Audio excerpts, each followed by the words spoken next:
এবং এই সরকার যদি জুলাই সনদ বাস্তবায়ন না করে, গণভোটের গণরায় বাস্তবায়ন না করে, আগামী 5 বছরের মেয়াদ তারা সম্পূর্ণ করে যেতে পারবে না। ফলে তারেক রহমানকে সিদ্ধান্ত নিতে হবে, তিনি কি 5 বছর নির্বাচিতভাবে ক্ষমতায় থাকতে চান, নাকি শেখ হাসিনা সহ পৃথিবীর অন্যান্য জায়গায় যেই করুণ পরিণতি হচ্ছে জনগণের রায়কে অবজ্ঞা করার জন্য, সেই পরিণতি তিনি ভোগ করতে চান। সিদ্ধান্ত তারেক রহমানকে নিতে হবে।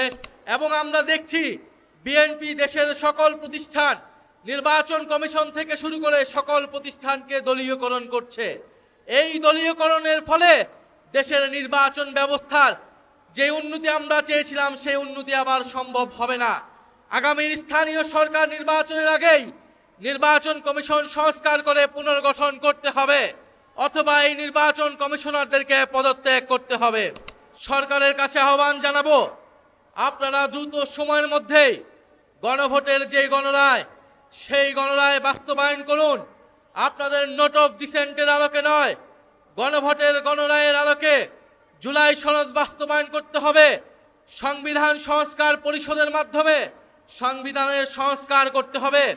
এবং বিগত 16 বছর ধরে বিএনপি, জামাত সহ ফ্যাসিবাদ বিরোধী দলগুলোর যেই দাবি ছিল তত্ত্বাবধায়ক সরকার, সেই তত্ত্বাবধায়ক সরকার ফিরে আসলেও তত্ত্বাবধায়ক সরকার কোন রূপে গঠিত হবে এটা এখনো জনগণের কাছে পরিষ্কার হয় নাই। আমরা দেখলাম এই দেশের অন্যতম প্রধান দল বিএনপি, সে তার নিজের দলের ভিতর কোনো সংস্কার আনলো না, এবং রাষ্ট্রীয় সংস্কারের জন্য যে ন্যূনতম ঐক্যমত্য, সেই ঐক্যমত্য সে মেনে নিল না। যদি সে এই পথে হাঁটে, যদি সে জুলাই বিপ্লবকে ভুলে যায়, যদি সে ছাত্র তরুণদের আন্দোলনকে ভুলে যায়, যদি এদেশের 1400 মানুষের আত্মত্যাগকে ভুলে যায়, তাহলে তার পরিণতি বিএনপি এবং তারেক রহমানের সরকারকেই ভোগ করতে হবে। প্রিয় সিলেটবাসী, এবার আপনাদের সামনে বক্তব্য নিয়ে আসতেছেন জুলাইয়ের ম্যাজিক ম্যান, এক দফার ঘোষক, জাতীয় নাগরিক পার্টি এনসিপির আহ্বায়ক, মাননীয় সংসদ সদস্য, বিরোধী দলীয় চিফ হুইপ জনাব নাহিদ ইসলাম মহোদয়। ইনকেলাব ইনকেলাব ইনকেলাব ইনকেলাব।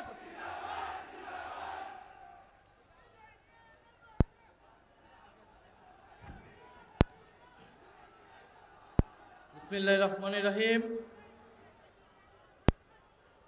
হযরত শাহজালাল শাহ আমানতের পুণ্যভূমি সিলেটবাসী, সিলেটে দাঁড়িয়ে সিলেটবাসীকে জানাই আন্তরিক শুভেচ্ছা এবং সালাম। আসসালামু আলাইকুম। আপনারা দীর্ঘ সময় ধরে অত্যন্ত কষ্ট করে এই প্রখর রৌদ্রের মধ্যেও 11 দলীয়ের সিলেট সমাবেশে যোগ দিয়েছেন, বক্তব্য শুনছেন, এই জন্য আপনাদেরকে জানাই অশেষ কৃতজ্ঞতা এবং ধন্যবাদ। কিছুক্ষণ আগেই একটা তথ্য আমরা শুনতে পেলাম যে ভারতে যে শিক্ষামন্ত্রী, যার পদত্যাগের দাবিতে দীর্ঘ কয়েক সপ্তাহ ধরে দিল্লি সহ ভারতের প্রায় সব জায়গায় ছাত্র জনতা যে আন্দোলন গড়ে তুলেছিল, সে আন্দোলনের মুখে সেই শিক্ষামন্ত্রী পদত্যাগ করতে বাধ্য হয়েছেন।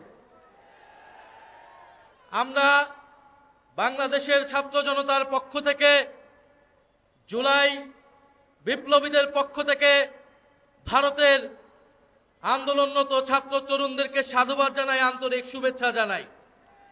আমরা মনে করি দেশ থেকে দেশে এই যে তরুণদের উত্থান, তরুণরা জেগে উঠছে, রাজপথে অন্যায় বৈষম্য বিরুদ্ধে কথা বলছে, এটা জুলাই বিপ্লবের ধারাবাহিকতা।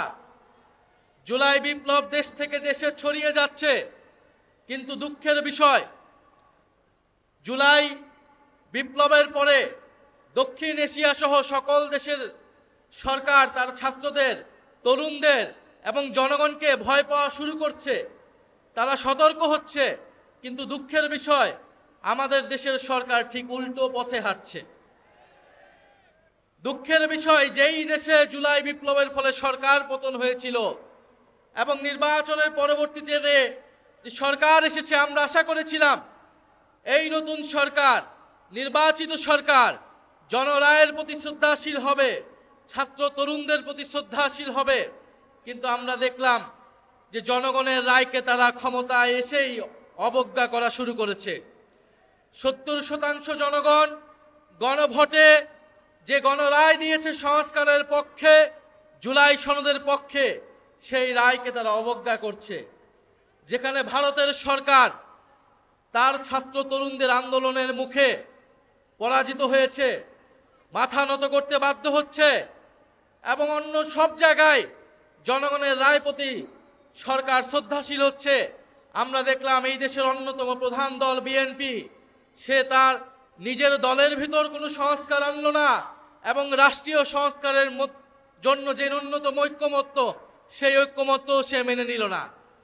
যদি সে এই পথে হাঁটে, যদি সে জুলাই বিপ্লবকে ভুলে যায়, যদি সে ছাত্র তরুণদের আন্দোলনকে ভুলে যায়, যদি এদেশের 1400 মানুষের আত্মত্যাগকে ভুলে যায়, তাহলে তার পরিণতি বিএনপি এবং তারেক রহমানের সরকারকেই ভোগ করতে হবে। প্রিয় সিলেটবাসী, সংস্কার বনাম সংশোধন এই বিতর্ক নতুন করে শুরু হয়েছে এই দেশে। আমরা মনে করি এই বিতর্কের কোনো প্রয়োজন ছিল না। আমরা ঐক্যমত কমিশনেই এই বিতর্কের অবসান করেছিলাম যে দেশে সংশোধনের মাধ্যমে দেশের সংবিধানের কোনো মৌলিক কাঠামোর পরিবর্তন সম্ভব হবে না, দেশের কোনো মৌলিক সংস্কার সম্ভব হবে না। ফলে আমাদের লাগবে সংস্কার পরিষদ অথবা গণপরিষদ। সেই সময় বিএনপি সংবিধান সংস্কার পরিষদ এবং গণভোটে রাজি হলেও নির্বাচিত হওয়ার পরে তারা সংস্কার কি সেটা ভুলে গিয়েছে। তাদের 31 দফাতে সংবিধান সংস্কার কমিশনের কথা উল্লেখ থাকলেও নির্বাচিত হওয়ার পরেও সংস্কার কি তারা ভুলে গিয়েছে। তারা এখন শুধু সংশোধন চিনে, আর কিছু চিনে না। এবং বিএনপির সমর্থিত কিছু দালাল বুদ্ধিজীবী তারাও প্রচার করছে দেশে সংশোধন প্রয়োজন, সংস্কার প্রয়োজন নেই। কিন্তু দেশের মানুষ সংস্কারের জন্যই জীবন দিয়েছে। ইভেন এই বিএনপি গত 16 বছর ধরে সংস্কারের মূলা ঝুলিয়ে, 31 দফার মূলা ঝুলিয়ে জনগণের সাথে প্রতারণা করেছে। প্রিয় সিলেটবাসী, আজকে ঢাকাতে তীব্র গ্যাসের সংকট, গ্যাস পাওয়া যাচ্ছে না। এর আগে জ্বালানির দাম বৃদ্ধি করা হয়েছে, বিদ্যুতের দাম বৃদ্ধি করা হয়েছে, সিলিন্ডারের দাম বৃদ্ধি করা হয়েছে, সবজির দাম দ্বিগুণ থেকে 3 গুণ হয়েছে বাংলাদেশের রাজধানী ঢাকাতে। মধ্যবিত্তের উপরে করের বোঝা চাপিয়ে দিয়েছে এই বাজেটের মধ্য দিয়ে। দেশের মানুষের যে অর্থনৈতিক সংকট, সেই সংকট থেকে উত্তরণের জন্য আন্তর্জাতিক যে সহযোগিতা প্রয়োজন, সেই সহযোগিতা সরকার পাচ্ছে না, কারণ সরকার সংস্কার করবে না। ফলে সরকার যদি সংস্কার না করে, সরকার যদি বিচার না করে, ফলে জনগণের মধ্যে যে নতুন আস্থা তৈরি হয়েছিল, সেই আস্থা তারেক রহমানের সরকার ধরে রাখতে পারবে না। ফলে আমরা সরকারের কাছে আহ্বান জানাবো, আপনারা দ্রুত সময়ের মধ্যেই গণভোটের যে গণরায়, সেই গণরায় বাস্তবায়ন করুন। আপনাদের নোট অফ ডিসেন্টের আলোকে নয়, গণভোটের গণরায়ের আলোকে জুলাই সনদ বাস্তবায়ন করতে হবে। সংবিধান সংস্কার পরিষদের মাধ্যমে সংবিধানের সংস্কার করতে হবে। এবং বিগত 16 বছর ধরে বিএনপি, জামাত সহ ফ্যাসিবাদ বিরোধী দলগুলোর যেই দাবি ছিল তত্ত্বাবধায়ক সরকার, সেই তত্ত্বাবধায়ক সরকার ফিরে আসলেও তত্ত্বাবধায়ক সরকার কোন রূপে গঠিত হবে এটা এখনো জনগণের কাছে পরিষ্কার হয় নাই। এবং আমরা দেখছি বিএনপি দেশের সকল প্রতিষ্ঠান, নির্বাচন কমিশন থেকে শুরু করে সকল প্রতিষ্ঠানকে দলীয়করণ করছে। এই দলীয়করণের ফলে দেশের নির্বাচন ব্যবস্থার যে উন্নতি আমরা চেয়েছিলাম, সেই উন্নতি আবার সম্ভব হবে না। আগামীর স্থানীয় সরকার নির্বাচনের আগেই নির্বাচন কমিশন সংস্কার করে পুনর্গঠন করতে হবে, অথবা এই নির্বাচন কমিশনারদেরকে পদত্যাগ করতে হবে। প্রিয় সিলেটবাসী, আজকের এই সমাবেশের মধ্য দিয়ে সিলেটে আমাদের যে 11 দলের বিভাগীয় সমাবেশ, সেই সমাবেশ সমাপ্তি হতে যাচ্ছে। ঢাকায় পরবর্তীতে মহাসমাবেশ অনুষ্ঠিত হবে এবং সেই মহাসমাবেশ থেকে আমাদের বৃহত্তর গণ আন্দোলনের ডাক আসবে। আমরা স্পষ্টভাবে বলেছি, এই সরকারকে আমাদের পক্ষে আর সহযোগিতা করা সম্ভব হবে না যদি না তারা গণভোটের গণরায় বাস্তবায়ন করে।